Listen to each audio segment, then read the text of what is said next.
Kain na ako. Ang sarap, sarap, sarap.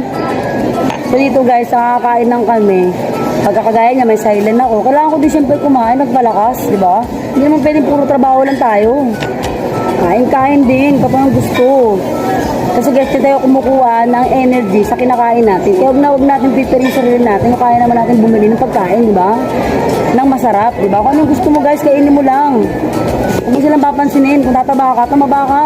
Healthy ka eh. Mahirap pag hindi ka kumakain, paseksi, wala ka ng puwet, di ba? Maganda yung magpapaseksi ka, kahit pa paano, kumain ka pa rin. Diba? May laman ka, huwag yung masyadong mapayat guys. Hindi ka masarap yakapin pagka sobrang payat mo. Nga mo yung bago? Ikaw nakuha na ako.